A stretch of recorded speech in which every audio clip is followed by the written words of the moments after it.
Okay, here we go. I can still picture it so clearly, even now. The little lace swatches scattered across the coffee table, the endless Pinterest boards I'd painstakingly curated, the faint scent of jasmine from the wedding planner's office that seemed to have clung to everything in my apartment. It was all part of this perfect, shimmering bubble I was living in, a bubble woven from dreams and the unwavering certainty that I had found the one. Ethan. Even his name still sends a little flutter through me, a ghost of a feeling I'm still trying to process. He was everything I'd ever wanted, everything I'd ever sketched out in my most hopeful daydreams. Tall, with that kind of easy smile that crinkled the corners of his warm, hazel eyes. He was smart, successful, and, most importantly, he looked at me like I was the only person in the room, the only person in the world. Our relationship wasn't just good, it was, in my eyes, the epitome of what love was supposed to be. It was effortless, filled with inside jokes, spontaneous weekend trips, and the quiet comfort of knowing we were perfectly in sync.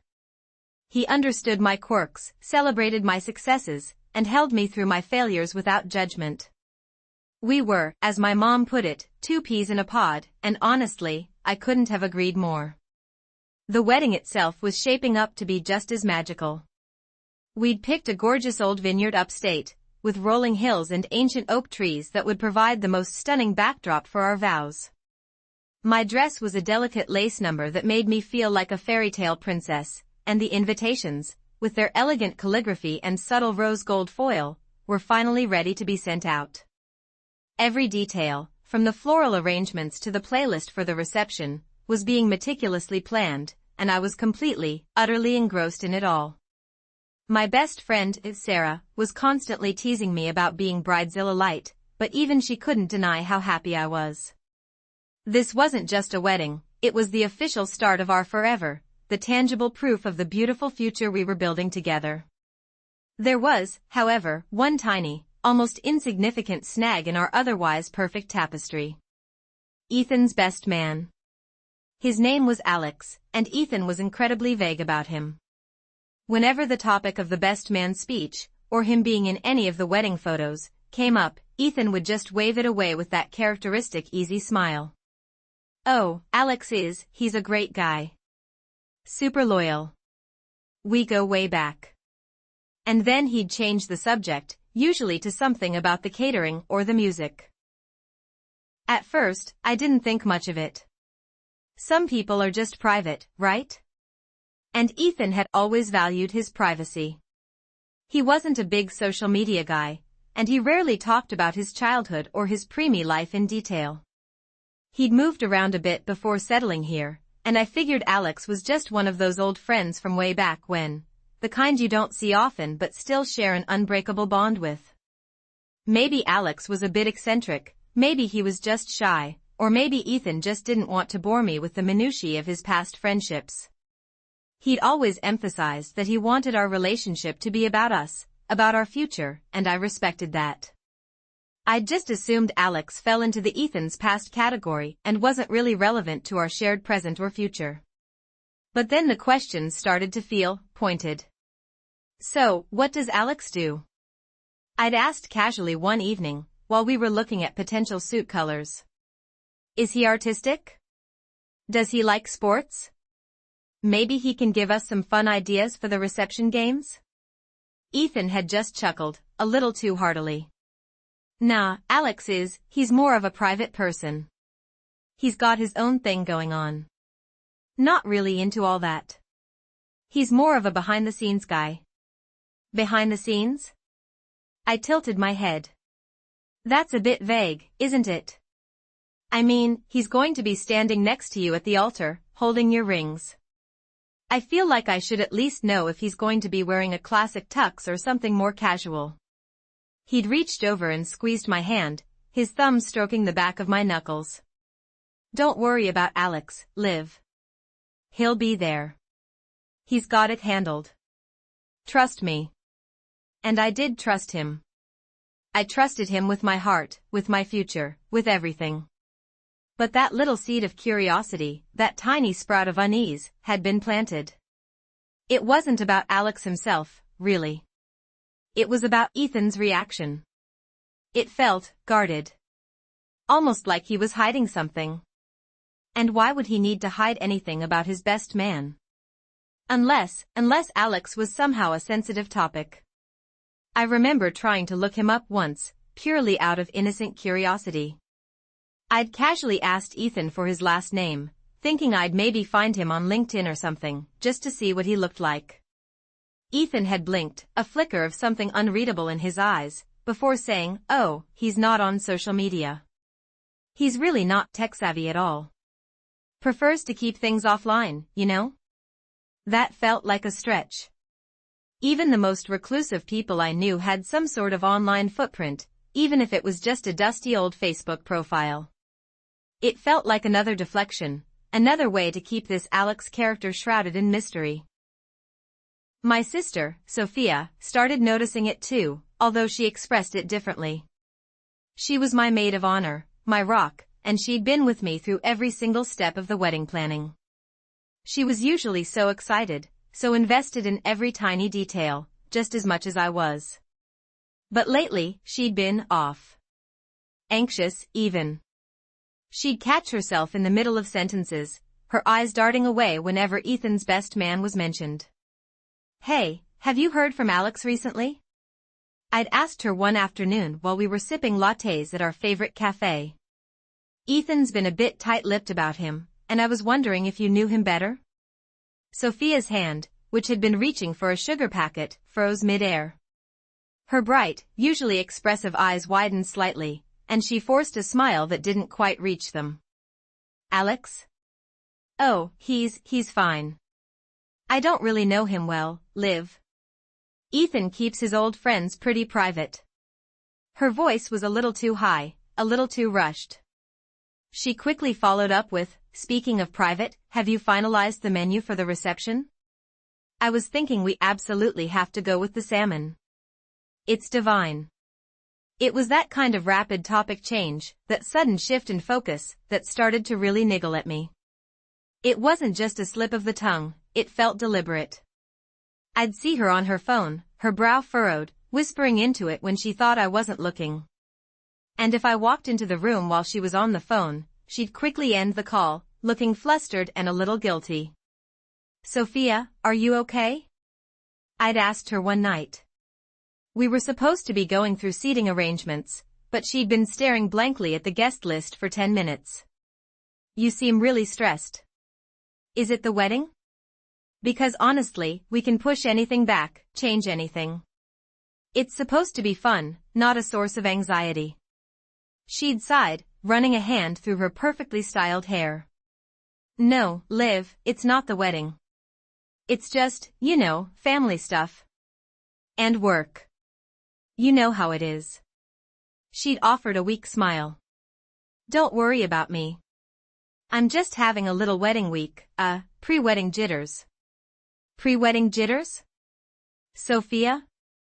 The woman who once organized her entire apartment according to a color-coded system and alphabetized her spice rack? She didn't get jitters, she got meticulous plans. Her behavior was too erratic, too out of character for her usual calm, collected demeanor. It was like watching a performer whose mask was starting to crack, revealing something far more complex beneath. The more Ethan deflected about Alex, and the more Sophia evaded my questions, the more a cold knot of suspicion began to form in my stomach. It was a horrible, creeping feeling, like a dark shadow beginning to stretch across the sunlit meadow of my happiness. I'd always prided myself on my intuition, on my ability to read people. And right now, my intuition was screaming that something was off. Terribly off. And it involved both the man I was about to marry and my own sister, the person I'd always considered my closest confidant. This wasn't just about a mysterious best man anymore. It felt like it was about the very foundation of my life, the truth I thought I knew so intimately. The bubble was starting to feel a little less shimmering and a lot more fragile. The unease solidified into a dull ache with each passing day. The wedding invitations had been sent, the venue booked, the caterer confirmed, all the outward trappings of a perfect wedding were falling into place. But beneath the surface, something was corroding. It was the way Ethan would casually mention Alex in passing, but if I ever asked for more detail, he'd just give that vague, almost apologetic smile. "Oh, you know Alex," he'd say, his eyes not quite meeting mine. "He's always been a bit of a loner. Keeps to himself. Prefers it that way." It sounded so reasonable, so normal, if you didn't think about it too hard. But I was thinking about it. I was thinking about it constantly. He'd never been to my apartment, never met my parents, though he'd heard plenty about them, of course, and as far as I knew, I hadn't even seen a picture of him. Ethan's best friend. The guy who was supposed to stand next to him, to give a speech about their lifelong bond, the guy Ethan had chosen to share such a significant moment with. And yet, he felt like a ghost. A phantom appendage to my fiancé. My sister, Sophia, was the other part of this growing puzzle. Before all this, she was my rock, my sounding board, the person I'd confide in about absolutely everything. We'd spent hours dissecting the intricacies of wedding dresses, debating napkin colors, and dissecting Ethan's every endearing quirk. Now, she was a stranger in our shared little world of wedding planning. I'd try to bring up Alex, just casually, to gauge Sophia's reaction. "Ethan mentioned Alex might be busy with work and can't make it to the engagement party," I'd say, watching her. And her reaction was always off. A tiny flinch, a hurried change of subject, a forced laugh that didn't reach her eyes. It was like I'd pricked a balloon, and she was desperately trying to hold the air in. One afternoon, we were supposed to be tasting cakes. It was meant to be one of the fun parts of wedding planning, right? Picture me, surrounded by tiered masterpieces, fork in hand, ready to indulge in a sugary dream. But Sophia was barely paying attention. She'd nod absently, take a polite bite, and then her gaze would drift to her phone, which she'd surreptitiously pulled out from her purse. I saw her slip away from the table once, her voice a low murmur as she spoke into it, her back turned to me. When she returned, her cheeks were flushed, and she avoided my eyes. "Everything all right, Soph?" I asked, trying to keep my tone light, as if I hadn't just witnessed her clandestine conversation. "Oh, yes, darling," she'd said, her voice a little breathy. "Just, work drama. It's relentless." She then launched into a detailed description of a hypothetical office crisis, which felt completely manufactured. The sheer effort she was putting into distracting me was almost more telling than any confession could have been. I started to notice a pattern. Any mention of Alex, any question that even skirted around his existence, sent Sophia into a tailspin of anxiety. She'd become overly enthusiastic about other wedding details, as if trying to drown out the uncomfortable silence that followed Alex's name. She'd volunteer for tasks I hadn't even assigned, like researching florists on the other side of town, or coordinating with the band about song choices, all while carefully steering clear of any discussion about Ethan's wedding party. It was like she was building a wall around herself, and I was on the outside, peering through the gaps, seeing only fragments of her distress. The warmth that had always existed between us, the easy trust, was being replaced by a strange, awkward distance. I missed our late-night chats, the comfortable silences, the way we could finish each other's sentences. Now, there were silences, yes, but they were filled with unspoken questions and a palpable tension. One evening, I decided to try a more direct approach. We were sitting on my couch, ostensibly looking at wedding venue photos, but my mind was miles away, wrestling with the Alex enigma. "Soph," I began, my voice softer than usual. "We've known each other our whole lives. You're my sister. And I'd tell you anything, right?" She nodded, her eyes flicking to mine briefly before returning to the glossy pages of the magazine. "Of course, Liv. You know that." "So," I continued, my heart thudding a little faster. "Ethan's best man, Alex. I feel like I don't know him at all. Ethan's so cagey about him.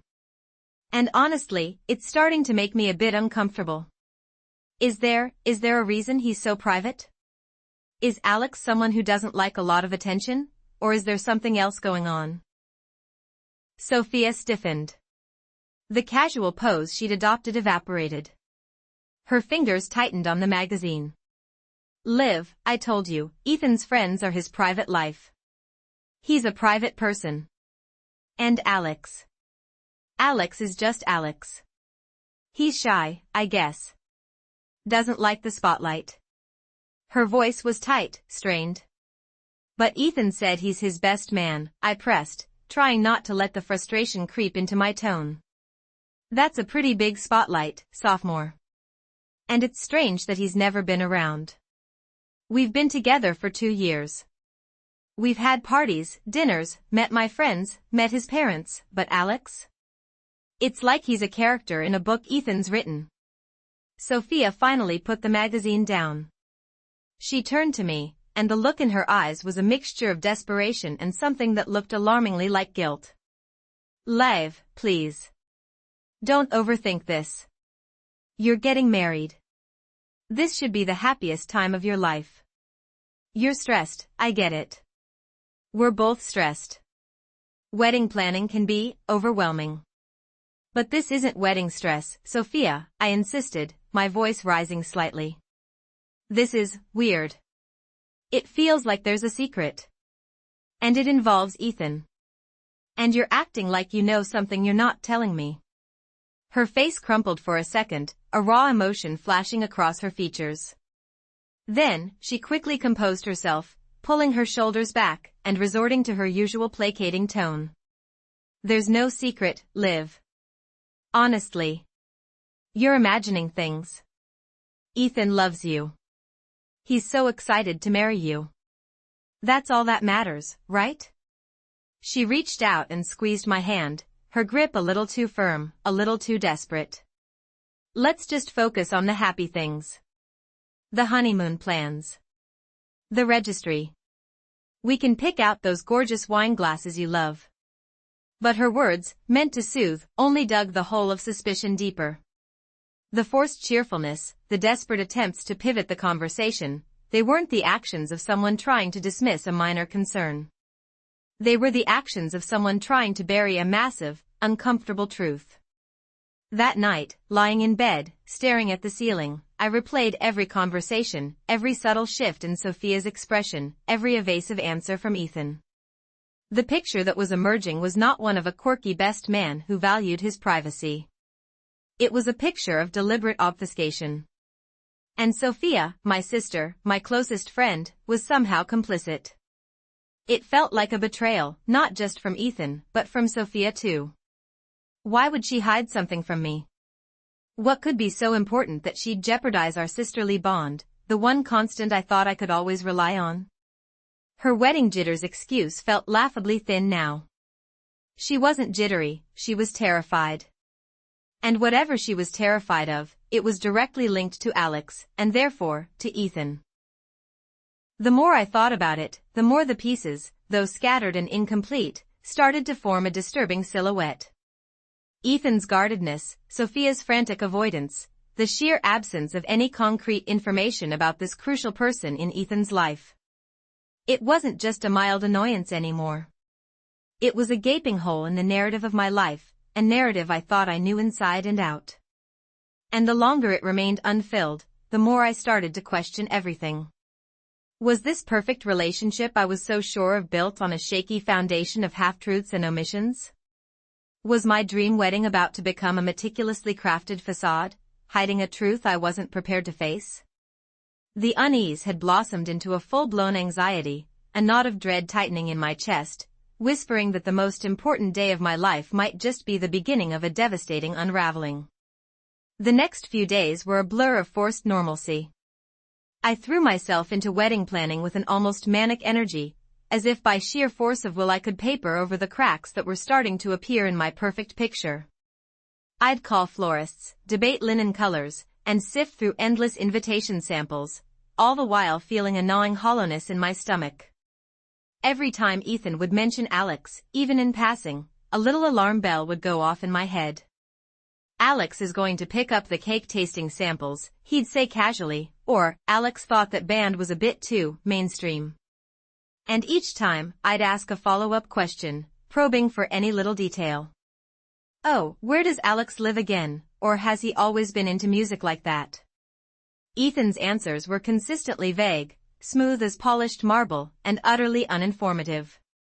He's just a private guy, Liv. You know how some people are. He likes his space. Or, we've known each other forever, it's more of a comfortable silence thing. He's not one for sharing every little detail. He'd offer a charming smile, a quick kiss on my forehead, and steer the conversation back to more wedding-appropriate topics. It was so unlike him. Ethan was normally an open book, the kind of person who'd tell me about the weird dream he had or the slightly embarrassing thing that happened at the grocery store. This new reticence, this careful construction of Alex's persona as a ghost in the periphery, felt deeply unsettling. It was like he was deliberately painting a fence with invisible paint. I could see the shape of it, but the substance was missing. I tried digging a little deeper, subtly. One evening, while Ethan was in the shower, I picked up his phone. It's not something I would normally do, and the guilt pricked at me, but the need to understand was overwhelming. I scrolled through his contacts, looking for an Alex. There were plenty of Alexes, Alex Smith, Alex Johnson, even an Alex G, but none of them felt right.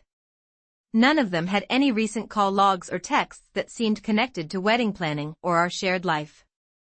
I even briefly considered looking at his social media, but Ethan was notoriously private online, and I knew I wouldn't find anything there.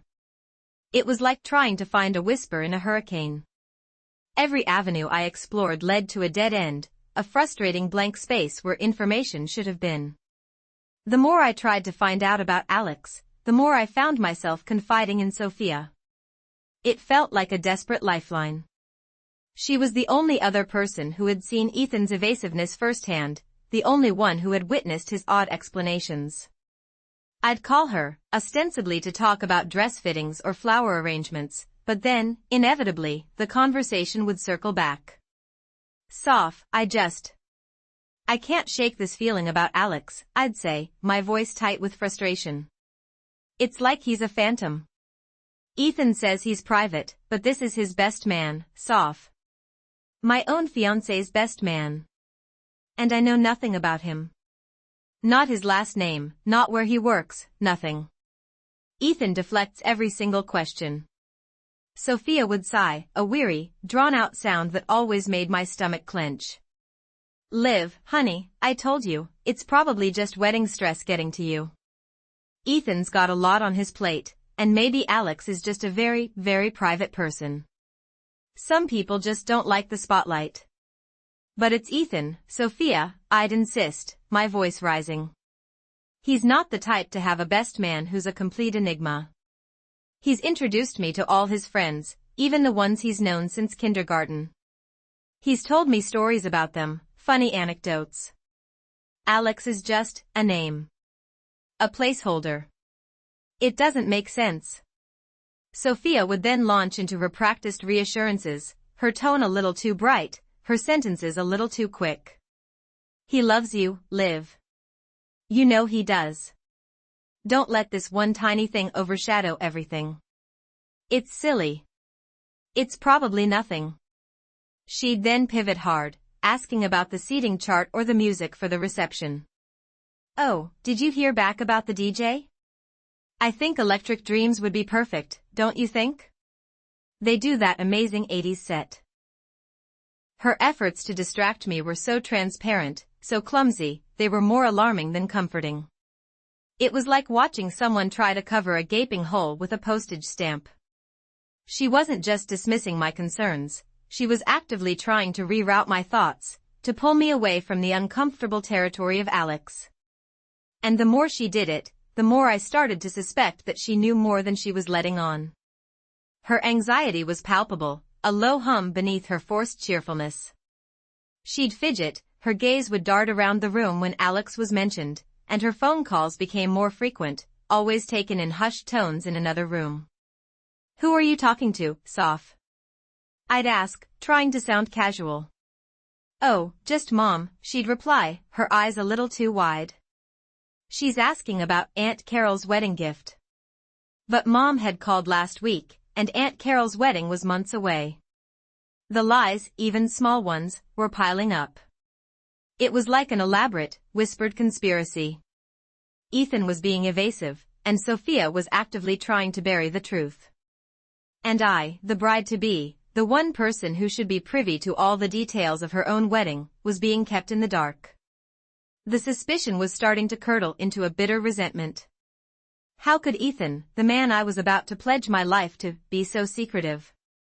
And how could Sophia, my sister, my rock, be a willing participant in this charade?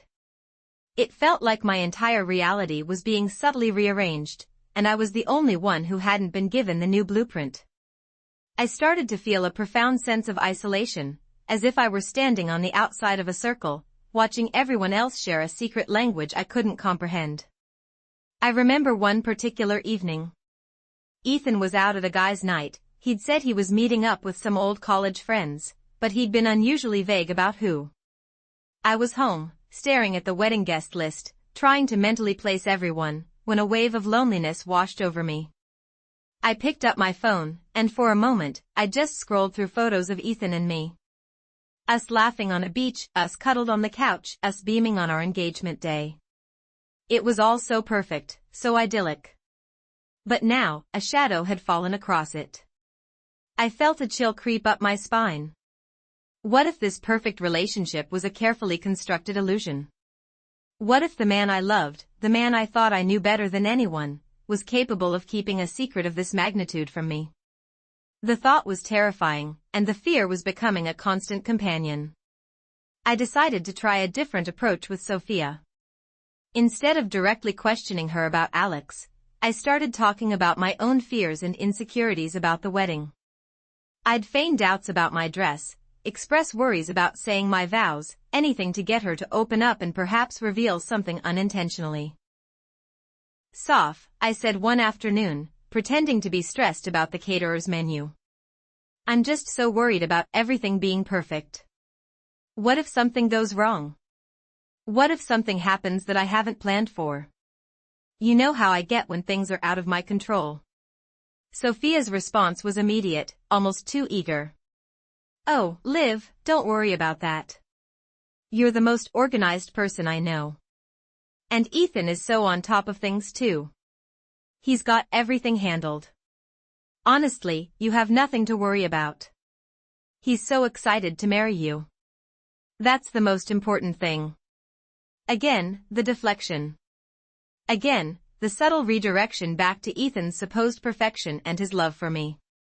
It was like she was trying to shore up his image, to present an impenetrable wall of reassurance around him. But what if, I started, pushing gently. What if there's something unexpected? Something that could jeopardize all of this? You know, Ethan seems a little preoccupied lately. And with this whole Alex situation. Sophia visibly tensed. Her eyes flickered towards the window, then back to me, her smile strained. Liv, please. Let's not borrow trouble. Everything is fine. Ethan is your rock. He's everything you've ever wanted. Don't let these little anxieties get to you. You're going to be Mrs. Ethan Hayes. That's a wonderful thing. Just focus on that. Her words, laced with an almost frantic desperation, confirmed my deepest fears. She wasn't just trying to calm me down, she was trying to prevent me from uncovering something. The more she pushed me away from the topic of Alex, the more I knew there was something significant there. It was a game of psychological tug-of-war, and I was determined not to let go. The mystery of Alex wasn't just a curious detail anymore, it had become the gaping maw at the center of my impending happiness, and I was starting to suspect it was about to swallow me whole. The wedding plans continued, a whirlwind of superficial decisions, while beneath the surface, a storm was gathering, fueled by secrets and the terrifying possibility that the man I was about to marry, and the sister I adored, had been lying to me all along. The rehearsal dinner was supposed to be a joyous occasion. A chance to celebrate the imminent union, to thank the wedding party, and for everyone to finally relax. But for me, it felt like walking onto a stage where the script had been rewritten behind my back. The air in the elegant private dining room of the restaurant felt thick, not with anticipation, but with unspoken tension. Ethan looked impossibly handsome, as always, his arm around my waist, his smile bright. He was a master of projection, I'd realized that much. He could conjure an illusion of perfect happiness with just a tilt of his head and a perfectly timed compliment. But the illusion was starting to fray at the edges, and the biggest loose thread was the conspicuous absence of Ethan's best man, Alex. Ethan had offered a vague explanation earlier that day, something about Alex having a last-minute work emergency that required him to be out of town, and that he'd be joining us directly at the church on the wedding day. It was the flimsiest excuse I'd ever heard, especially for someone supposedly so crucial to the groom. A best man doesn't just not show up for the rehearsal dinner. It's practically unheard of. I watched Ethan, trying to gauge his reaction. He was a little too animated, a little too keen to distract me with conversation, to make sure I was eating, to remind me how beautiful I looked. It was the behavior of a man trying to keep a lid on something, not the relaxed confidence of a groom about to marry the love of his life. My gaze drifted to Sophia, who was seated across the table, next to Ethan's parents. She looked pale, her eyes darting around the room, never quite meeting mine. Whenever Ethan's parents asked about Alex, Sophia would chime in with a hurried, slightly too loud, "Oh, he's just so dedicated to his work, isn't he, Ethan? Such a go-getter." Her eagerness to fill the silence, to present a united front of everything is normal, felt like a confession in itself. My stomach churned. The gnawing unease that had been a constant companion for weeks was now a physical ache. I'd tried everything to shake it off, to convince myself I was being paranoid, overthinking things because of wedding stress. But the puzzle pieces just weren't fitting. Ethan's evasiveness about Alex, Sophia's increasing anxiety, the sheer lack of any concrete information about this man who was supposedly Ethan's closest friend. During a lull in the conversation, while Ethan was deep in discussion with his father about the seating chart, I turned to Sophia. My voice was a low murmur, barely audible above the clinking of silverware. "Soph," I began, my heart hammering against my ribs. "We need to talk. Just you and me, for a second." She visibly flinched, her fork clattering onto her plate. Her eyes widened, a flicker of pure panic in their depths. "Liv, now isn't really, my parents are here, and Ethan's parents." "It's important," I insisted, my gaze locking onto hers, trying to convey the urgency and the desperation I felt. "Please. Just for a moment. Over there." I gestured subtly to a quieter corner of the room, away from the main table. She hesitated for a beat, then nodded, a tight, forced smile plastered on her face. She excused herself gracefully, claiming she needed to check on something, and followed me. As soon as we were out of earshot, her composure crumbled. She leaned against the wall, her shoulders slumping, her breath coming in short, ragged gasps. "What is it, Liv?" she whispered, her voice raw with a fear that mirrored my own. I looked at her, really looked at her. The vibrant, confident sister I knew was gone, replaced by a shadow of her former self.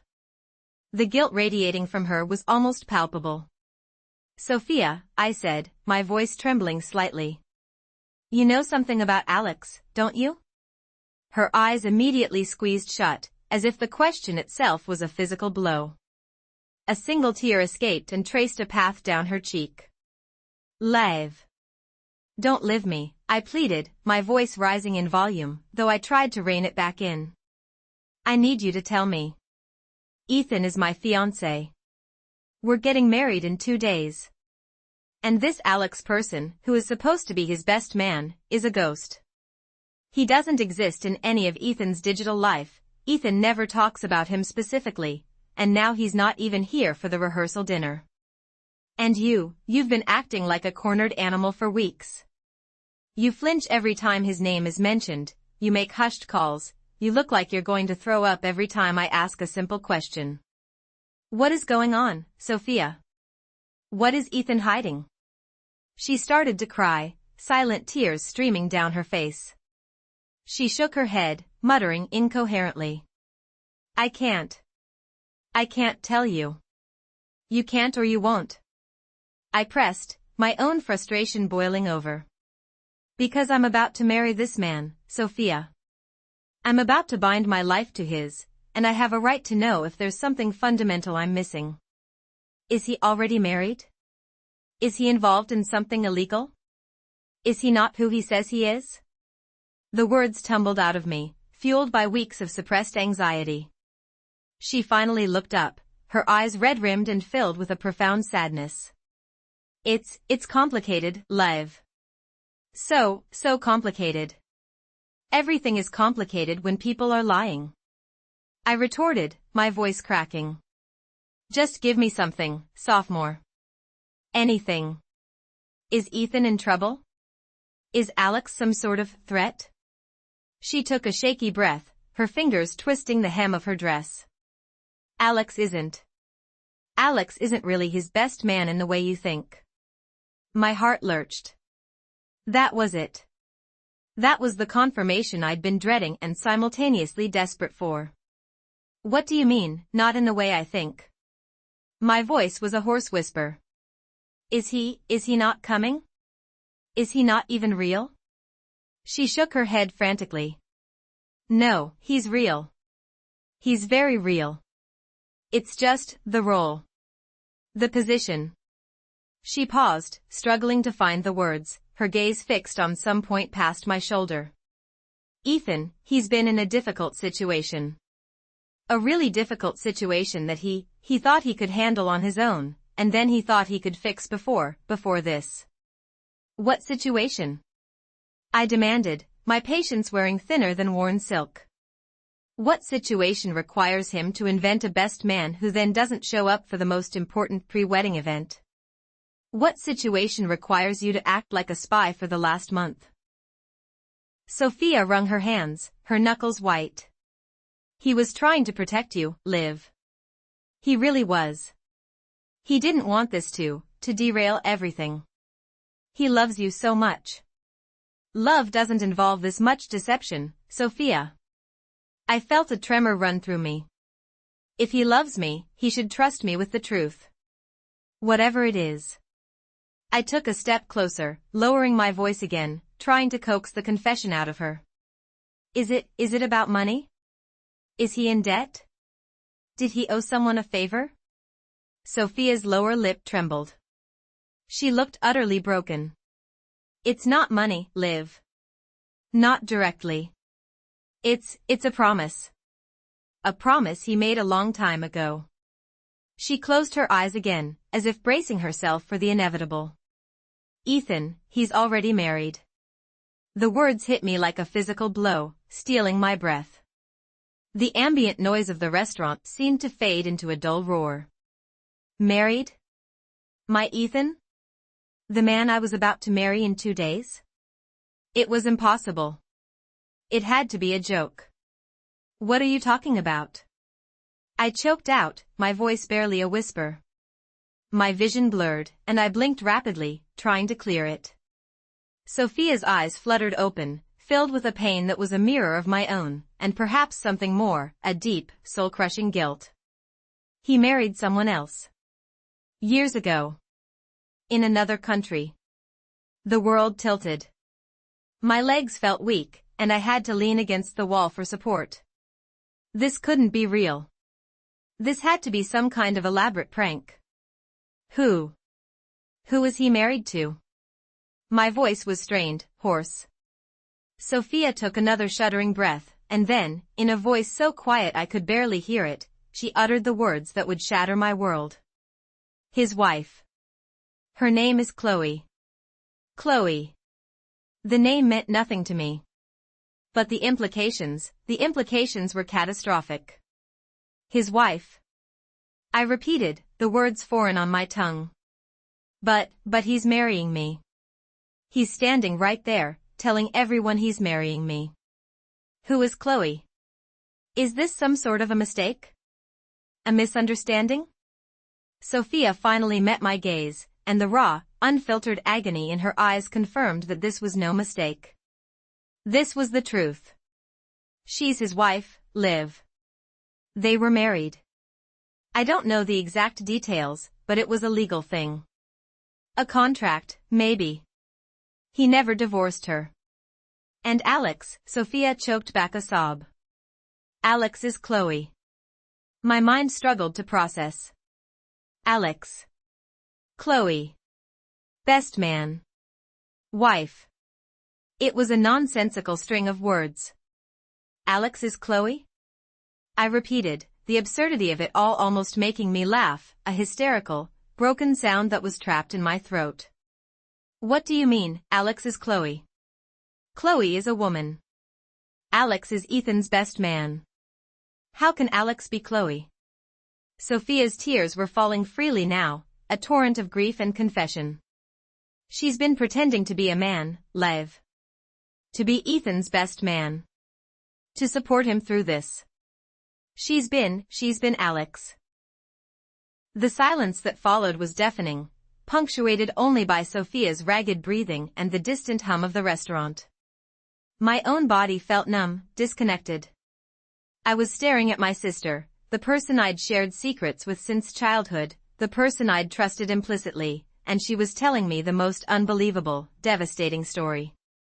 Ethan, my Ethan, the man I loved, the man who swore he couldn't live without me, was married to a woman who had been masquerading as his best man.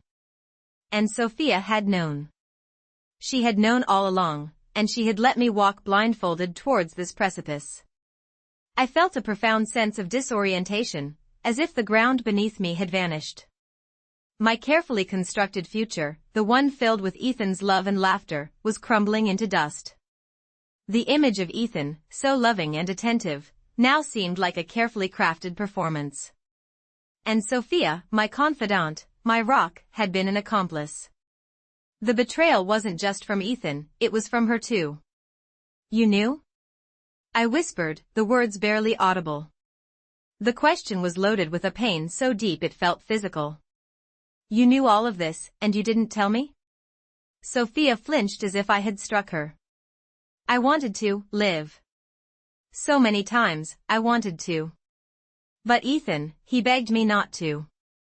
He said he would explain everything, that he would fix it, that he loved you more than anything and he would never, ever hurt you intentionally. He said this whole situation with Chloe it was out of his control for so long. He thought he was close to resolving it, to getting a divorce. And then, he just kept putting it off, afraid that telling you would break your heart, and afraid of what Chloe might do if he pushed too hard. He was trapped. Trapped? My Ethan, the man who projected such confidence and control, was trapped? It sounded like another excuse, another layer of deception. And you believed him? My voice was laced with disbelief and anger. You believed that a man about to marry someone else was trapped, and you decided the best course of action was to let me go through with it? To let me plan a wedding, pick out flowers, write my vows, all while knowing the man I was marrying was already a husband? Sophia sank onto a small sofa in the corner, burying her face in her hands. Her sobs racked her body. I was torn, Liv. I love you so much. But I saw how much pain Ethan was in. And Chloe, she's been through so much too. He felt responsible. He said he loved you, and he was going to divorce Chloe. He just needed more time. And then, when you started asking questions, and he couldn't lie anymore without you getting suspicious, he convinced Chloe to play this role, to be Alex, to be close to him, to help him navigate this mess. I stood there, my mind reeling. Alex was Chloe. Chloe was Ethan's wife. My sister, Sophia, had known and kept this monumental secret. The rehearsal dinner, a symbol of commitment and impending happiness, had become the stage for the most devastating revelation of my life. The perfect relationship, the dream man, the future I had so vividly imagined, it all felt like a cruel illusion, a meticulously crafted lie. And I had been the only one who didn't know the truth. The weight of the deception, the sheer magnitude of the betrayal, pressed down on me, suffocating me. I looked back towards the dining room, where Ethan was still smiling, still talking, oblivious to the implosion that had just occurred in the dimly lit corridor. My future husband. Or perhaps, my greatest mistake. The choice I thought I was making in 2 days suddenly felt like an impossible one. My legs felt like lead. The words, Alex was Chloe. Chloe was Ethan's wife, echoed in the small space between us, each syllable a hammer blow against the foundation of my world. I stared at Sophia, her face a mask of misery, tears tracing fresh paths through the smudged makeup on her cheeks. Her sobs were like a soundtrack to my own internal collapse. I wanted to scream, to rage, to lash out, but the energy just wasn't there.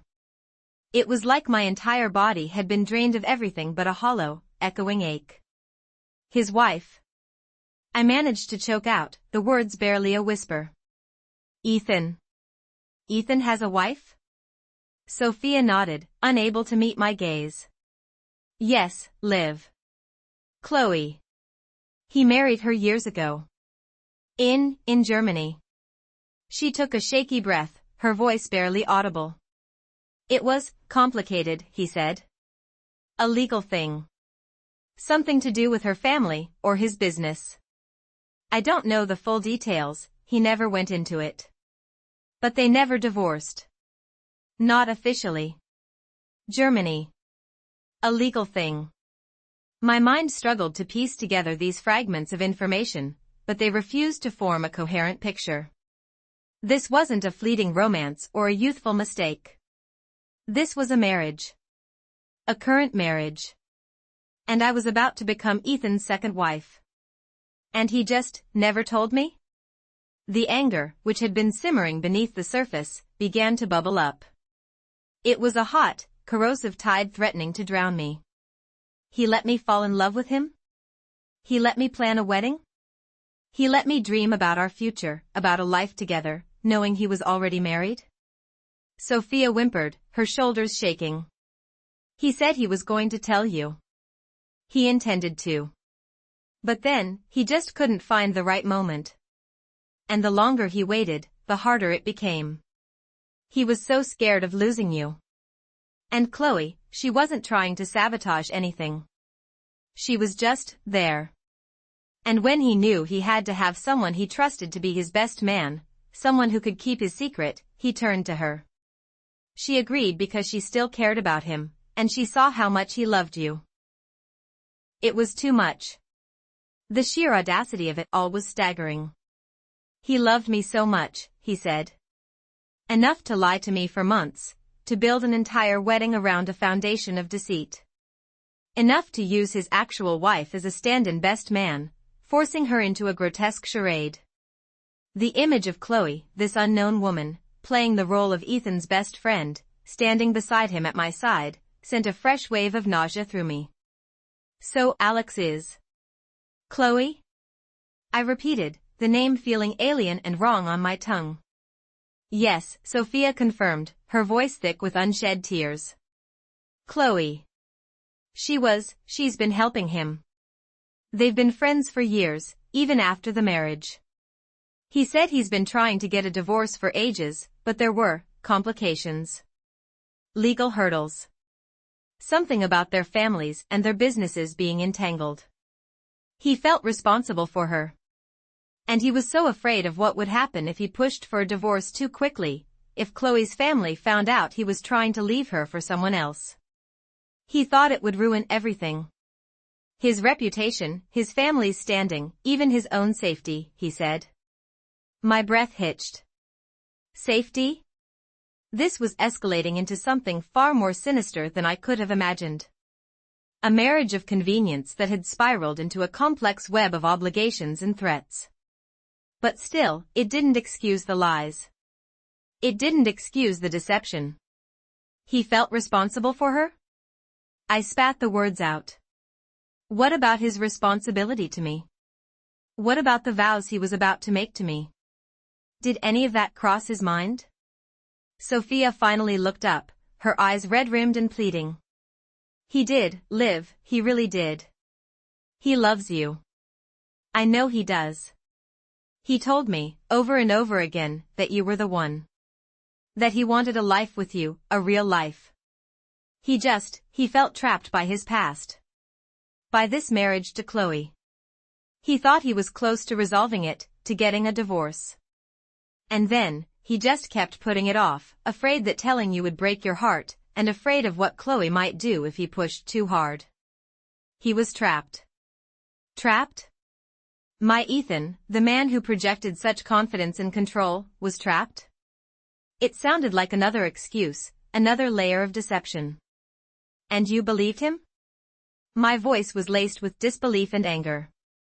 You believed that a man about to marry someone else was trapped, and you decided the best course of action was to let me go through with it? To let me plan a wedding, pick out flowers, write my vows, all while knowing the man I was marrying was already a husband? Sophia sank onto a small sofa in the corner, burying her face in her hands. Her sobs racked her body. I was torn, Liv. I love you so much. But I saw how much pain Ethan was in. And Chloe, she's been through so much too. He felt responsible. He said he loved you, and he was going to divorce Chloe. He just needed more time. And then, when you started asking questions, and he couldn't lie anymore without you getting suspicious, he convinced Chloe to play this role, to be Alex, to be close to him, to help him navigate this mess. I stood there, my mind reeling. Alex was Chloe. Chloe was Ethan's wife. My sister, Sophia, had known and kept this monumental secret. The rehearsal dinner, a symbol of commitment and impending happiness, had become the stage for the most devastating revelation of my life. The perfect relationship, the dream man, the future I had so vividly imagined, it all felt like a cruel illusion, a meticulously crafted lie. And I had been the only one who didn't know the truth. The weight of the deception, the sheer magnitude of the betrayal, pressed down on me, suffocating me. I looked back towards the dining room, where Ethan was still smiling, still talking, oblivious to the implosion that had just occurred in the dimly lit corridor. My future husband. Or perhaps, my greatest mistake. The choice I thought I was making in 2 days suddenly felt like an impossible one. The silence that followed Sophia's confession was thick and heavy, broken only by her ragged breaths. I felt a strange detachment, as if I were watching this scene unfold from a distance, a bystander to my own unfolding disaster. The vibrant colors of the wedding decorations suddenly seemed garish and mocking. The cheerful chatter from the dining room felt like a cruel joke. So, I began, my voice unnaturally calm, Ethan's wife. Chloe. She's been my best man? She's been at my fittings, met my bridesmaids, listened to my anxieties about the dress? The absurdity of it all was almost comical, if it weren't so utterly soul-crushing. Sophia nodded, a fresh wave of tears spilling. Yes. She felt awful about it, Liv. She didn't want to do it, but Ethan convinced her. He said it was the only way to keep the charade going. He said he couldn't bear to disappoint you, and he was terrified that if you found out too soon, you'd leave him. He was desperate. Desperate. Was that the word for it? Or was it selfish? Manipulative? The definition seemed to blur, lost in the tangled mess of excuses and half-truths. I thought of the little moments, the intimate conversations, the declarations of love. Were they all tainted? Were they all part of the same elaborate performance? And you, I said, turning to face Sophia directly, my voice hardening. You've known all of this. 4 months. You've watched me, listened to me pour my heart out about Ethan, about our future. You've helped me pick out invitations, you've discussed centerpieces, you've been my maid of honor. And all the while, you knew. Her face crumpled. Liv, I didn't know what to do. I was so scared. Scared of hurting you, scared of losing you, scared of what Ethan might do. He made me promise. He said he would fix it, that he'd get a divorce before the wedding. He swore to me that he loved you more than life itself and that he would never intentionally hurt you. He was just trying to protect you. And himself. Protect me? The word was a bitter laugh. By letting me walk into a marriage with a married man? That's your definition of protection? My voice rose, cracking with emotion. You are my sister, Sophia. My blood. And you stood by and watched this happen. You let me be the fool. You let me be the one who looked completely and utterly oblivious. I'm so sorry, Liv, she sobbed, her voice muffled by her hands. I am so sorry. I made a terrible mistake. I was so caught up in trying to keep everyone happy, and I panicked. I didn't see any other way out. I turned away from her, needing space, needing air. The corridor felt suffocating. I could still hear the low murmur of voices from the dining room, the clinking of glasses, the mundane sounds of a rehearsal dinner carrying on as if nothing had happened. I imagined Ethan, his smile, his charm, his practiced sincerity. And I imagined Chloe, his wife, somewhere in the background, a ghost haunting the edges of our supposed happiness. Where is she now? I asked, my voice flat. Sophia looked up, her eyes wide. Chloe? She's gone. Ethan sent her away. He didn't want her anywhere near here when you started asking questions. He was afraid she'd slip up. He made her promise not to contact him until he sorted things out. Sent her away. So, he was capable of making decisions. He was capable of action, when it suited him. He could control Chloe's presence, but not his own deception. The hypocrisy was sickening. I walked slowly towards the double doors that led back into the main dining area. My hands were trembling. I knew I had to face him.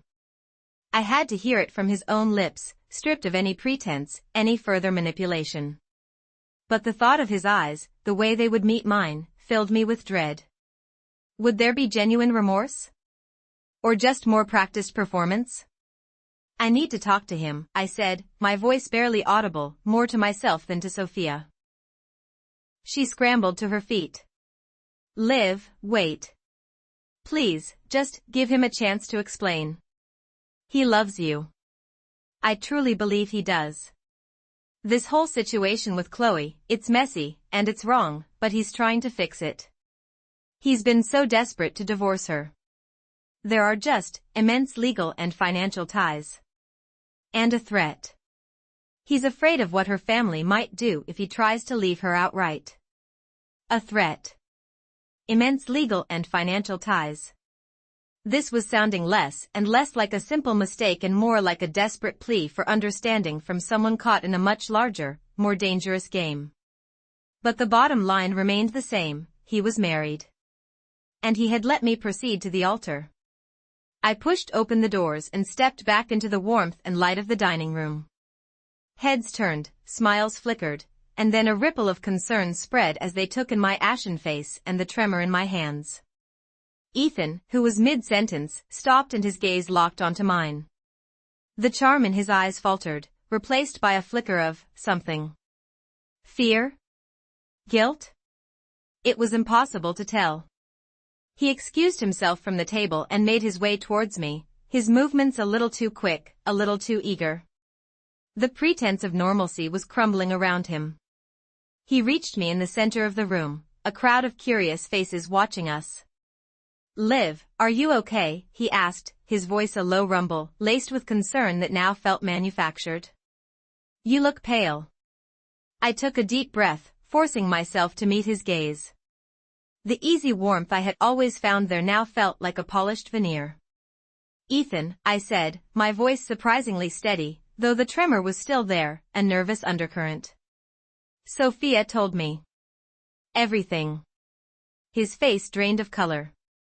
The carefully constructed facade shattered completely, revealing a raw vulnerability that was both startling and, in a strange way, pathetic. His eyes widened, searching mine for, what? Forgiveness? Forgiveness was a long, long way off. Oh God, he breathed, his voice barely audible. Liv, I can explain. Can you? I challenged, my voice gaining a sharp edge. Can you explain why the man I'm about to marry, the man I love, is already married? Can you explain why Alex is your wife, Chloe? He flinched, as if struck. The denial, the clever deflection, the carefully crafted lies, they were all gone. He was exposed, naked in his deception. He opened his mouth to speak, then closed it again, his chest heaving. Finally, he ran a hand through his hair, a gesture I'd seen 1,000 times, but now it seemed like a sign of utter defeat. Yes, he admitted, his voice hoarse. Yes, Liv.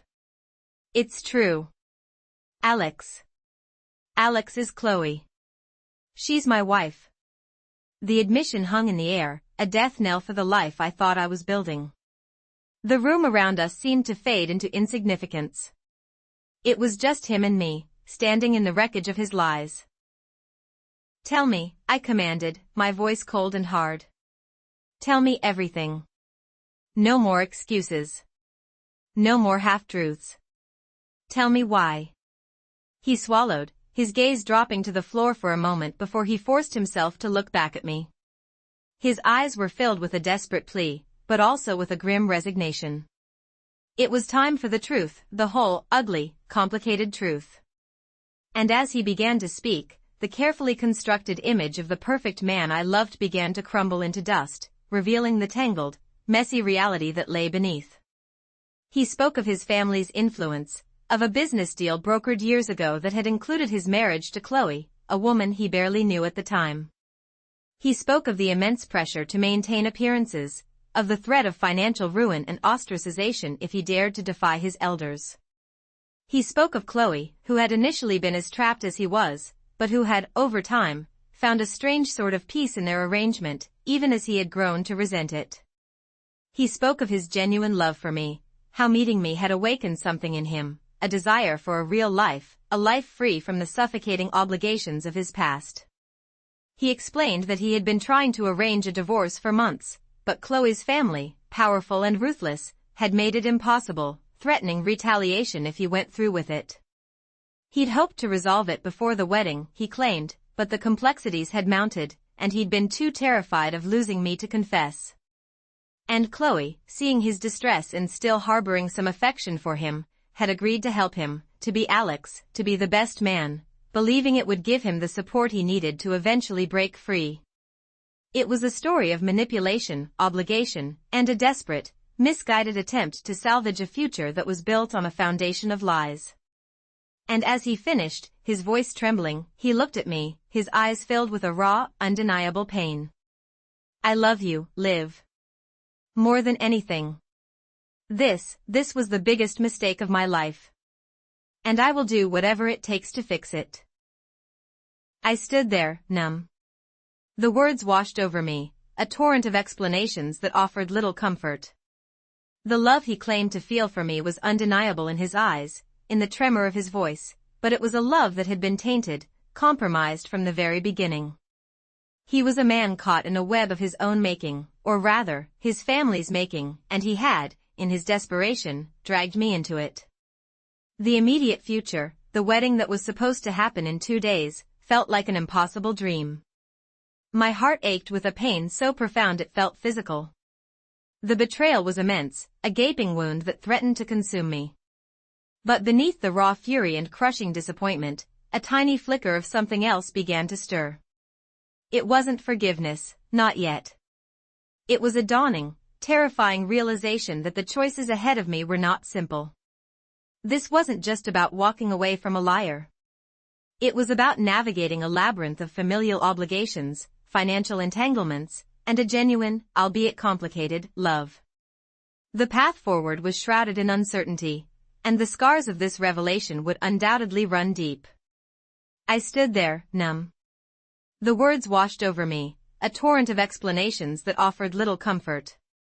The love he claimed to feel for me was undeniable in his eyes, in the tremor of his voice, but it was a love that had been tainted, compromised from the very beginning. He was a man caught in a web of his own making, or rather, his family's making, and he had, in his desperation, dragged me into it. The immediate future, the wedding that was supposed to happen in 2 days, felt like an impossible dream. My heart ached with a pain so profound it felt physical. The betrayal was immense, a gaping wound that threatened to consume me. But beneath the raw fury and crushing disappointment, a tiny flicker of something else began to stir. It wasn't forgiveness, not yet. It was a dawning, terrifying realization that the choices ahead of me were not simple. This wasn't just about walking away from a liar. It was about navigating a labyrinth of familial obligations, financial entanglements, and a genuine, albeit complicated, love. The path forward was shrouded in uncertainty, and the scars of this revelation would undoubtedly run deep. Ethan watched me, his face a mask of desperation. He took a tentative step towards me, his hand reaching out as if to grasp mine, but he hesitated, sensing the chasm that had opened between us. "Liv," he pleaded, his voice raw. "Please, you have to believe me. My love for you is real. This whole situation with Chloe, it's not what you think. It's a prison I've been trying to escape for years." I flinched at the mention of Chloe's name. Chloe. The woman who had been playing best man. Chloe. The woman Ethan had married. My sister's best friend. It was a tangled mess of relationships that made my head spin. "Not what I think." I finally found my voice, though it was a strained whisper. "Ethan, you told me you were marrying me. You let me plan a wedding. You let me believe that our future was just days away. And all the while, you were married to someone else. And you let you let Sophia help you hide it?" The anger, which had been simmering beneath the shock, began to boil over. It wasn't just Ethan's betrayal that was tearing me apart, it was Sophia's too. My own sister, who I had confided in, who had seen my joy and my dreams, had been a willing accomplice in this elaborate charade. She was trying to protect me, Ethan stammered, his gaze darting away, unable to meet the fury in my eyes. "She knows how much I love you, how much this wedding meant to me. She saw how trapped I was, and she didn't want to see me lose you. She thought I could sort it all out before you ever had to know." "Protect you?" I laughed, a harsh, brittle sound. "By letting me believe I was about to marry a single man? By letting me waste money and time and emotional energy on a wedding that was never going to happen? That's not protection, Ethan. That's manipulation. That's a different kind of betrayal altogether." My voice cracked as I spoke. The weight of it all was crushing me. I felt like I was standing on the edge of a precipice, the ground beneath me crumbling away. Everything I thought I knew, everything I believed about Ethan, about our love, about my own life, was dissolving into dust. "It was never supposed to go this far," Ethan insisted, his voice gaining a desperate edge. "When I met Chloe, my family, they forced me into it. It was an arranged marriage. For business reasons. To secure a merger. They threatened everything. My inheritance, my reputation, even Chloe's family. She was young, scared. I was young, scared. We went through with it. But it was never a real marriage. Not in the way you and I are. There was no love, no intimacy. Just an obligation." He was trying to paint a picture of himself as a victim, a pawn in his family's cruel games. And part of me, the part that had loved him so fiercely, wanted to believe him. But the other part, the part that was screaming with betrayal, couldn't shake the feeling that he had made choices. He had chosen to lie. He had chosen to let me fall in love with him, knowing he was already married. "So, Chloe," I said, my voice hardening, "she's just okay with this? She's okay with you marrying me? While she's still your wife?" Ethan winced. "It's complicated. Chloe and I, we developed a kind of friendship over the years. A shared understanding. She's not happy about it, of course. No one would be. But she understands the pressures my family puts on me. And she saw how much I loved you. She's been amazing, Lev. Truly. She agreed to help. To be Alex. To be there for me, to support me, because she believed it would give me the strength to finally break free. She thought if I had a strong support system, someone by my side, I could face my family and get the divorce finalized. She thought this would be the way out for all of us. I stared at him, trying to absorb the sheer audacity of it all. Chloe, my sister's best friend, had agreed to be his best man. The woman he was legally married to had been his best man. It was so bizarre, so operatic. It felt like a soap opera, a bad movie. And you, I turned my gaze to him, my voice dangerously quiet. You let me believe this. You let me bond with Chloe, thinking she was just a friend of a friend. You let me confide in Sophia about my worries about Alex, my best man, and she just played along. The realization of Sophia's role in all of this hit me anew. My sister. My confidant. She had known all along. She had seen me agonizing over Ethan's secret of best man, and she had said nothing. She had actively participated in the deception. The hurt was a sharp, stabbing pain. Leave, please, Ethan begged, his eyes pleading. I was so scared. Terrified of losing you. I kept thinking I could fix it, that I could find a way around my family, that the divorce would happen. Every day, I was working on it. But the obstacles were immense. They kept finding new ways to block me. And then you were so happy. So excited. I couldn't bear to shatter that. I thought I was protecting you by not telling you. By trying to sort it out first. Protecting me? I repeated, the words dripping with sarcasm. You think this is protection? Ethan, you have completely shattered me. You've taken something beautiful and pure, something I believed was real, and you've twisted it into this grotesque lie. My entire relationship with you has been a lie. Every whispered promise, every shared dream, every moment of intimacy, it's all been tainted by this secret. How am I supposed to ever trust you again? How am I supposed to look at you and not see the man who lied to me for months? I could feel tears welling up, hot and angry. I refused to cry. Not now. Not in front of him. I needed to be strong. I needed to process this. I know, he said, his voice thick with emotion. I know I've hurt you. I've made unforgivable mistakes. But my love for you, Liv, that's the only thing that's been real in all of this. This whole situation with Chloe, it was a mistake from the start, a consequence of my family's control. But meeting you changed everything. You are the only thing I want. You are the only future I see. I swear, Liv, I will do whatever it takes to make this right. I will finalize the divorce. I will face my family.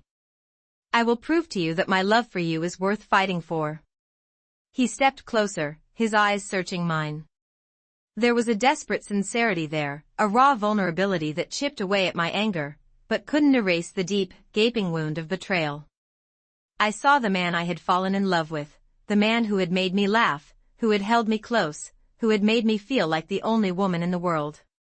But I also saw the man who had lied, who had manipulated, who had allowed me to be a pawn in his elaborate deception. You say you love me, I whispered, my voice trembling. But you let me plan a wedding with a man who was already married. You let my sister be part of this lie. How can I believe that love when it's built on such a foundation of deceit? The confrontation with Ethan was a raw, painful exorcism of lies. He confessed the entire convoluted story of his marriage to Chloe. It wasn't a passionate, forbidden love affair that had gone wrong. It was a sterile, calculated arrangement, orchestrated by his powerful and controlling family. A marriage of convenience, a legal pact designed to consolidate business interests and secure his inheritance. He painted a picture of his younger self, trapped and terrified, a pawn in a game of power and wealth. Chloe, he explained, had been equally a victim, thrust into a life she hadn't chosen.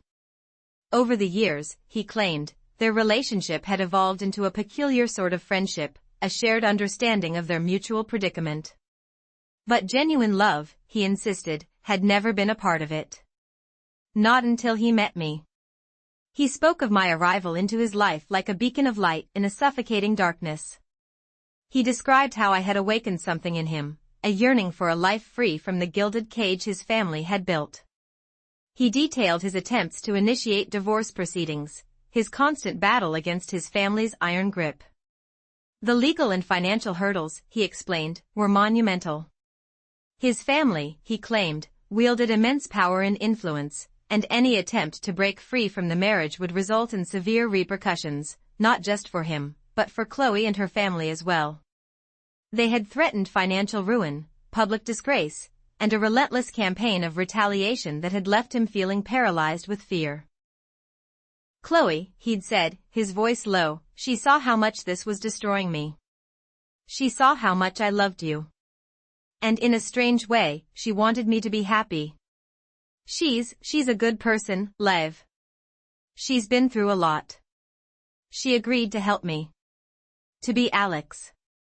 To be the best man.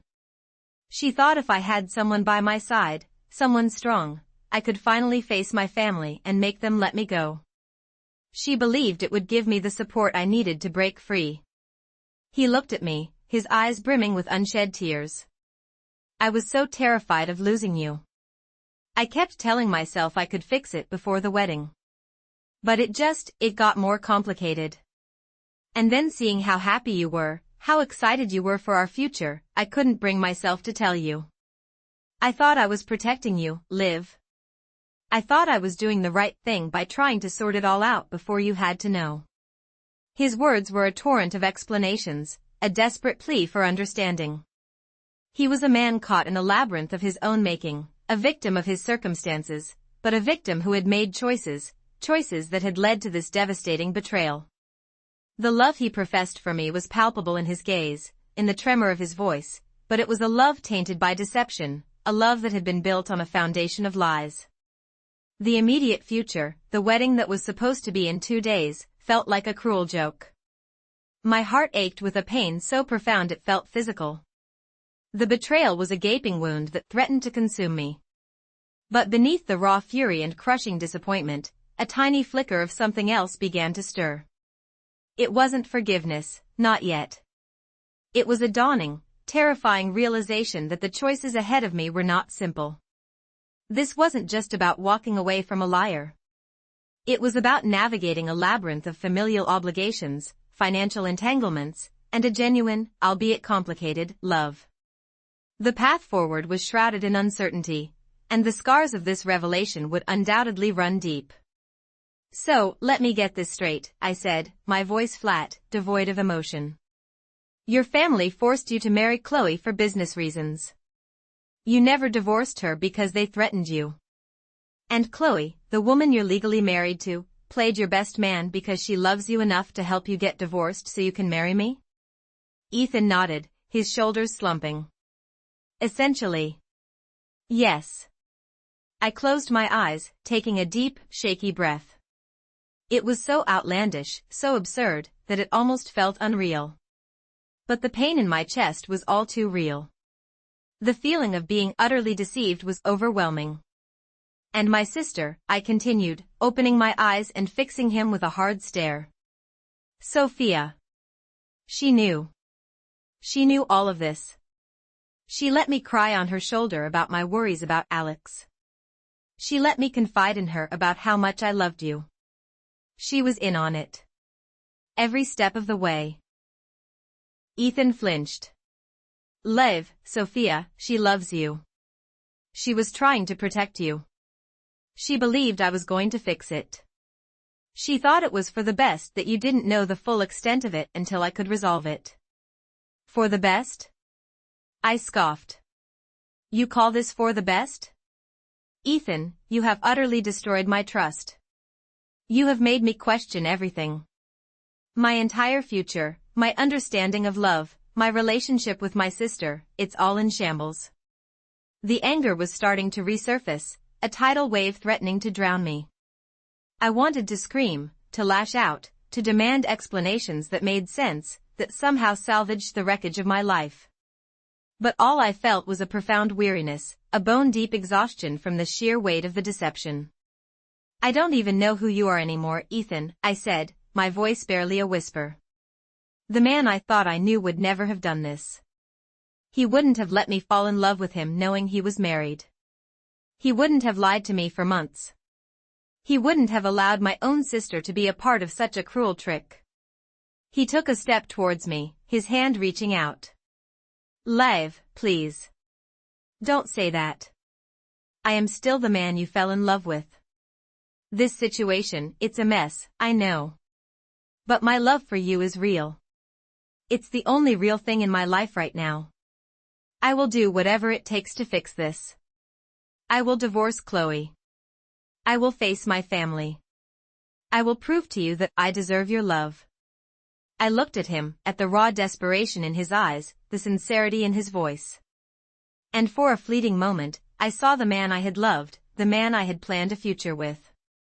But that vision was quickly clouded by the overwhelming reality of his deception. He was a man caught in a web of his family's making, a web he had helped to weave with his own lies. And I was caught in it too, a willing participant in a charade I never knew existed. The wedding was just days away, and now, the only thing certain was the devastating uncertainty that lay ahead. The silence that followed Ethan's desperate plea was deafening. It stretched between us, thick with unspoken accusations and the shattered fragments of our shared past. I couldn't look at him. Not really. The man standing before me was a stranger, a ghost wearing the familiar features of the person I was about to marry. Every memory, every shared laugh, every whispered promise, it all felt tainted, smeared with the indelible ink of his lies. Prove it? I finally managed to choke out, the words feeling like shards of glass in my throat. How, Ethan? How do you prove something like this? You've built our entire relationship on a foundation of sand.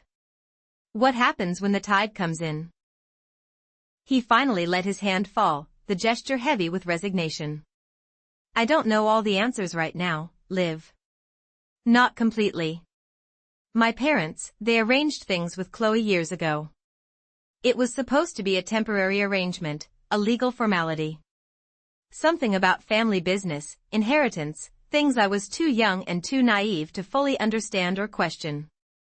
They told me it would be simple, a quick divorce later. But then, things got complicated. Legal hurdles, unforeseen consequences. And I was too afraid to tell anyone. Especially you. Afraid? The word was a bitter laugh escaping my lips. You were afraid of losing me? So, your solution was to lie to me? To let me plan a wedding with you, knowing you were already married? To let me believe I was your only one when, in reality, I was just an option. A placeholder until you could untangle yourself from your first wife?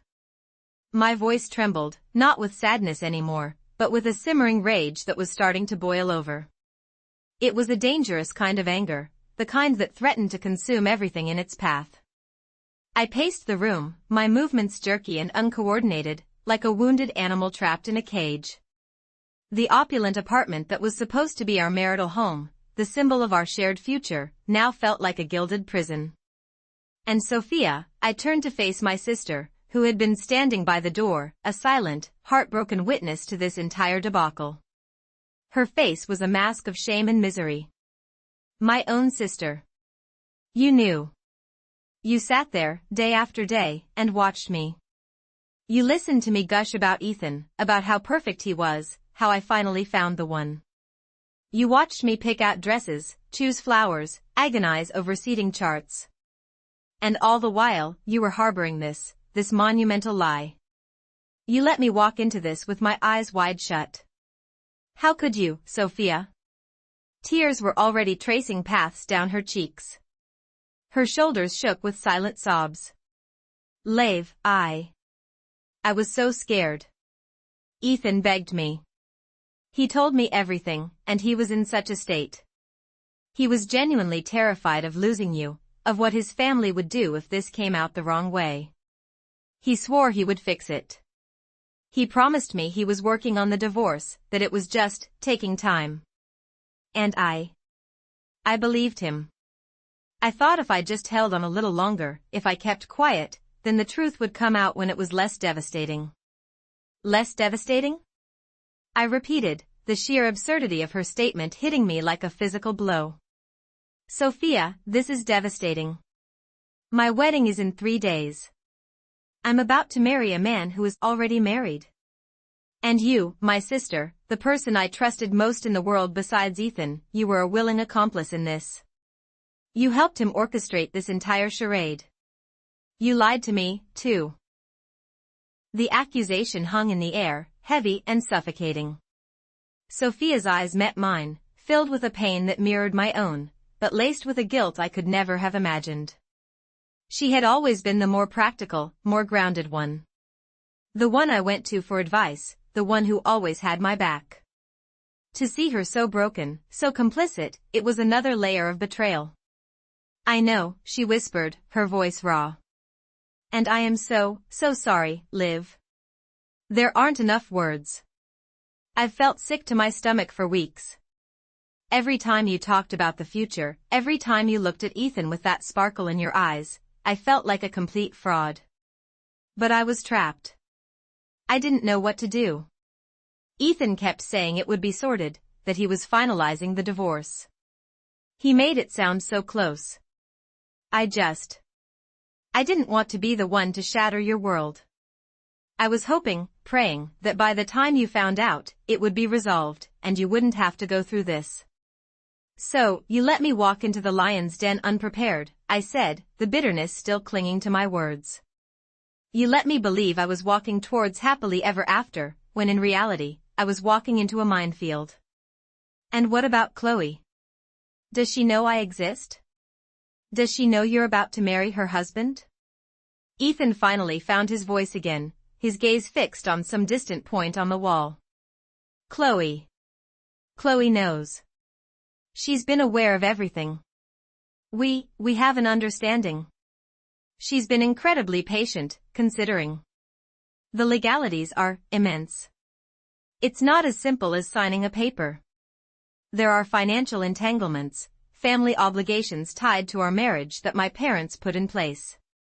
My father, he's very old-fashioned and controlling. He believed a marriage, even a legal formality, was a serious commitment.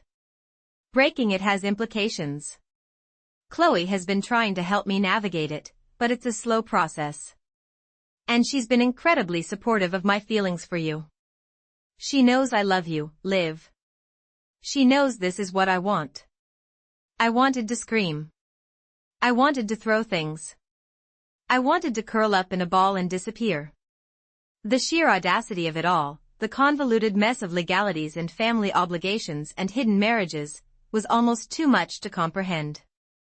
It felt like I had stumbled into a soap opera, a melodramatic tale of deceit and obligation, and I was the unwitting victim. So, what? I'm supposed to just accept this? I demanded, my voice rising again. I'm supposed to understand that your complicated family drama and your legal hurdles are more important than my entire life? Than my trust? Than my heart? Ethan finally looked directly at me, his eyes raw and pleading. No, Liv. That's not it at all. What I'm saying is, this situation it's a nightmare. And I know I created it. I made mistakes. Huge, terrible mistakes. But my love for you, that's the one thing that's real. It's the anchor in this storm. And I will do whatever it takes to make this right. If that means I have to wait, if it means I have to fight my family, if it means I have to convince Chloe to go through a lengthy divorce process. I will do it. I will do it all for you. I love you, Olivia. I love you more than anything. His words, meant to be reassuring, landed with a hollow thud. Love. He kept saying he loved me. But what did that even mean anymore? Could you love someone while simultaneously deceiving them so profoundly? Could you build a future on a foundation that was already fractured? I looked at Sophia, her face still etched with pain. And you, sis. You stood by and let this happen. You watched me fall in love with a married man. You gave him your silent blessing. How do you think that makes me feel? Knowing that my own sister was complicit in this? That she prioritized Ethan's secrets over my happiness, over my right to know the truth? Sophia's tears intensified. I didn't prioritize his secrets, Liv. I prioritized. I don't know. I prioritized the hope that things would work out. I prioritized the idea that maybe, just maybe, you could still have your happy ending. It was a terrible, selfish decision. I know that now. I was weak. I was scared. And I was wrong. So wrong. I'm so sorry, Liv. I've failed you as a sister. The weight of her apology, combined with the crushing reality of Ethan's deception, felt like a physical burden. I sank onto the edge of the sofa, my head in my hands. The wedding was supposed to be the culmination of our love story, the beginning of our forever. Now, it felt like the end of everything I thought I knew. The joy, the excitement, the blissful ignorance, it was all gone, replaced by a bitter, gnawing ache of betrayal. I felt like a fool. A complete, utter fool. How had I not seen it? The evasiveness about Alex, the hushed phone calls, Sophia's growing anxiety, they were all glaring red flags I had willfully ignored, blinded by my own happiness. I had attributed Ethan's secrecy to a desire for privacy, Sophia's nervousness to wedding jitters. I had been so eager to believe in our perfect love that I had refused to see the cracks forming beneath the surface. The implications were overwhelming. Not just the wedding, but everything. Our future plans, our shared dreams, the very essence of our relationship. Had any of it been real, or was it all built on a carefully constructed lie? Was Ethan's love for me genuine, or was it a desperate attempt to escape a marriage he no longer wanted? And if he did love me, how could he have subjected me to this pain? I looked up at Ethan, his face etched with a mixture of regret and desperation. You say you love me, I said, my voice quiet but firm. But what does that mean in the context of all this? You've lied to me for months. You've let me believe I was marrying you, when in reality, you were already married. You've put me in an impossible position. My wedding is in 3 days. What am I supposed to do, Ethan? Walk down the aisle knowing this? Pretend none of this ever happened? He shook his head, his eyes locked on mine. No. No, of course not. That wouldn't be fair to you. You deserve the truth, Liv. You deserve honesty. And you deserve a future without any of this hanging over us. I will make sure it's resolved. I will push for the divorce. I will face my family. I will do whatever it takes to be free, to be properly with you. I need you to believe me. I need you to give me a chance to fix this. A chance to fix this. The words echoed in the cavernous space of my shattered heart. Could he fix this? Could anyone? The damage felt too deep, the betrayal too profound. The man I was supposed to marry, the man I loved with all my heart, had become a stranger. And my sister, my rock, had become a co-conspirator in a deception that had turned my world upside down. The path forward was obscured by a thick fog of doubt and pain, and I had no idea if I could ever find my way through it. The wedding was still happening, in a twisted, horrifying way. But it wasn't the wedding I had dreamed of. It was a wedding of lies, a celebration of deceit, and the thought of it made me feel physically ill. A chance to fix this. The words echoed in the cavernous space of my shattered heart. Could he fix this? Could anyone? The damage felt too deep, the betrayal too profound. The man I was supposed to marry, the man I loved with all my heart, had become a stranger.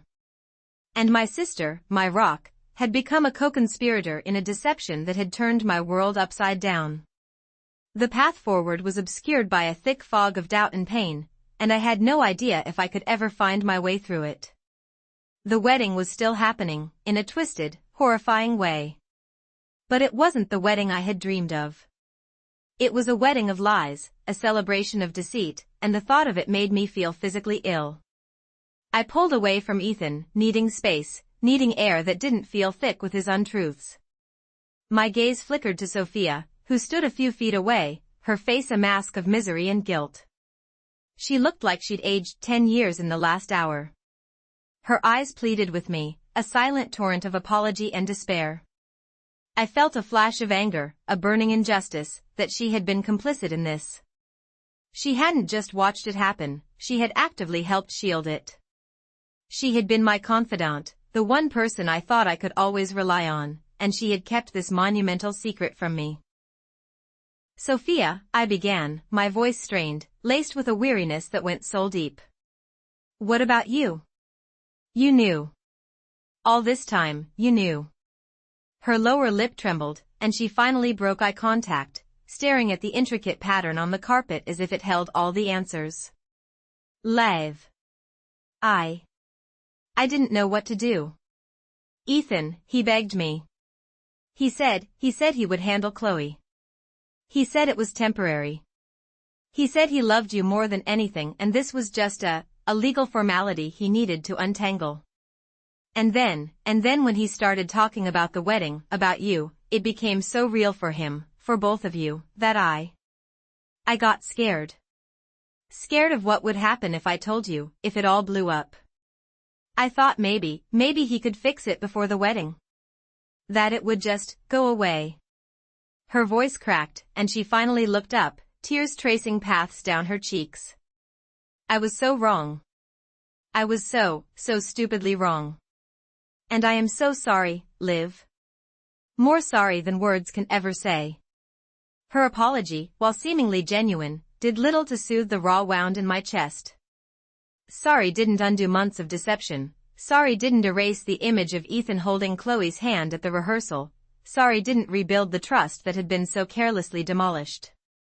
Ethan stepped towards me again, his hands held up in a placating gesture. Liv, please. Let me explain.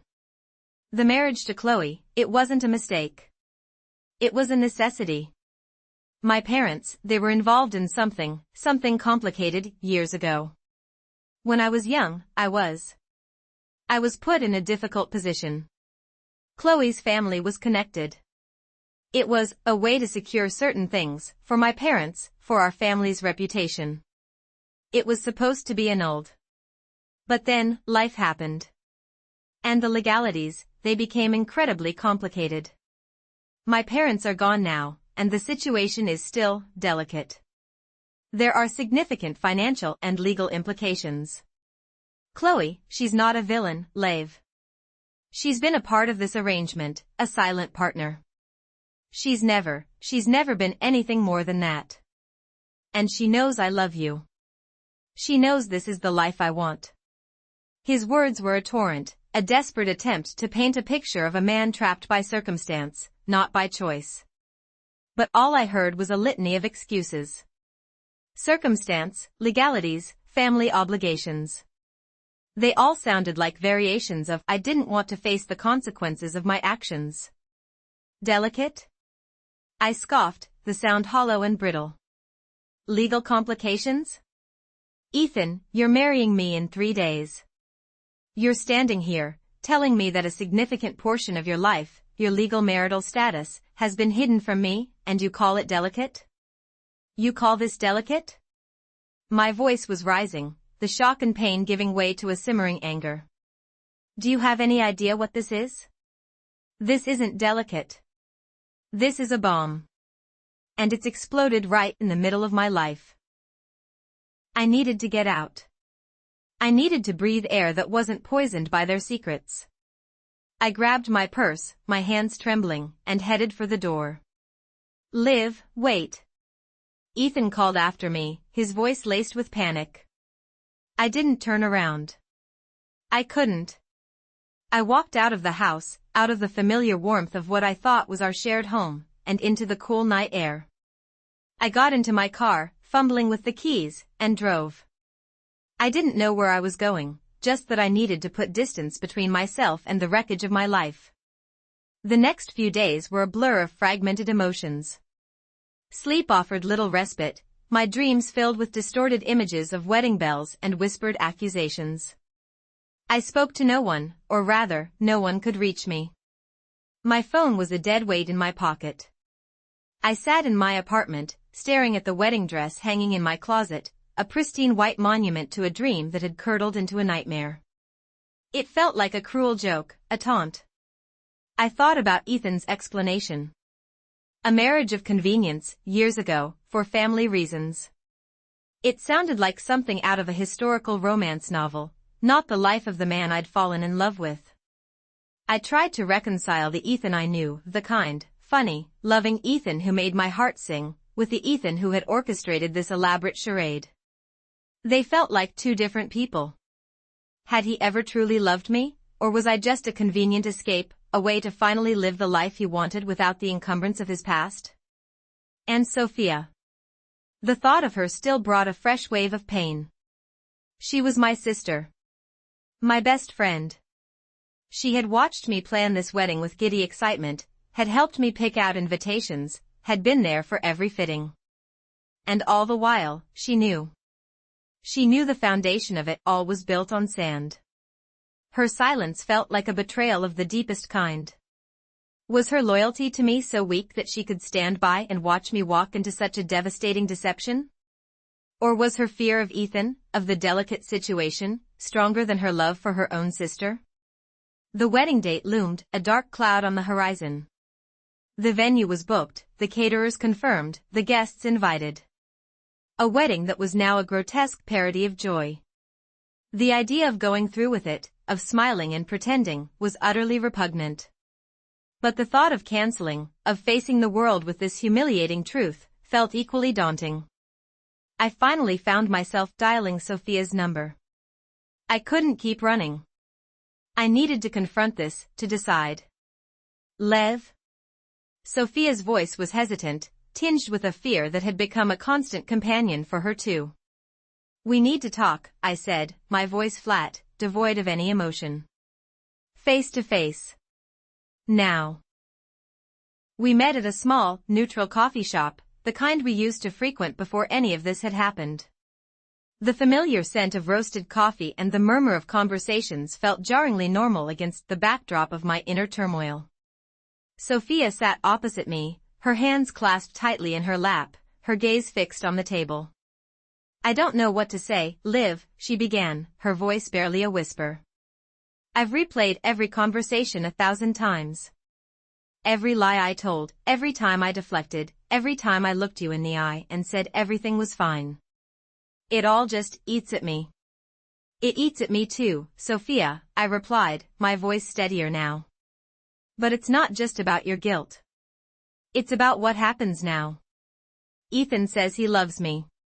He says he's going to divorce Chloe. He says he'll do whatever it takes. Do you believe him? Sophia looked up, her eyes wide and searching. I want to. I really do. He seems genuinely devastated. And he's been talking about you constantly, even before everything came out. He's been so happy with you, Liv. I've seen it. It's just, this other part of his life. It's so complicated. And he's always been so good at compartmentalizing. I think he truly believes he can fix it. He's got this plan. He said he's already contacted lawyers, he's going to confront his family, do whatever is necessary to finalize everything with Chloe. It's not going to be quick, he said that. There are legal processes. But he seemed determined. But can he? I pressed. Can he really untangle this? And even if he can we untangle this? Can I? I feel like I've been living a lie. My entire relationship with him, the man I thought I knew, the man I was going to marry, it's all tainted now. Every shared laugh, every tender moment, every declaration of love, was it all just a performance? Was I just a pawn in his game? I don't think so, Sophia said softly, reaching across the table to tentatively touch my hand. Her touch was warm, familiar, and for a brief moment, it offered a sliver of comfort. I really don't think so. I've seen them together, Ethan and Chloe. There's no spark. No affection. It's a partnership, that's all. He confided in me about the arrangements, about the pressure from his family. It was a difficult situation, Liv. And he tried to keep it separate from you. He wanted to protect you. He thought he could sort it out before you ever had to know. He miscalculated. Badly. Protect me? I repeated, the irony almost making me laugh. By letting me plan a wedding to a married man? That's protection? Sophia winced. I know. It sounds insane now. But he genuinely believed he was doing the right thing. And I was too scared to be the one to shatter your happiness. I thought I was helping by staying quiet. I thought I was buying him time. But I was wrong. Terribly, terribly wrong. And I'm so sorry. We sat in silence for a long time, the weight of our conversation hanging heavy in the air. The coffee grew cold, the conversations around us faded into a dull hum. I looked at Sophia, at the genuine remorse in her eyes, at the sister I'd known and loved my whole life. The anger was still there, a smoldering ember, but it was slowly being replaced by a profound sadness, and a dawning, terrifying realization. What did I want? Did I want to walk away from Ethan, from the man I loved, because of a past he couldn't change? Did I want to demand he fix this legal and emotional mess, and then, if he proved himself, would I even be able to trust him again? Or did I want to try and find a way through this, to understand the complexities, to rebuild the trust piece by painstaking piece? The scar of betrayal was deep. It would always be there, a constant reminder of this seismic shift. Love, I was learning, wasn't just about the soaring highs and the sweet whispers. It was also about navigating the dark, messy, complicated depths. It was about facing imperfections, about forgiveness, and about the courage to rebuild even when everything felt broken. I looked at Ethan, who had joined us, standing a little awkwardly near our table. He looked tired, anxious, but his eyes were fixed on me, unwavering. He hadn't pushed, he hadn't demanded, he had just waited, his gaze a silent plea. Ethan, I said, my voice softer now, but still carrying the echo of my pain. Sophia's right. You say you love me.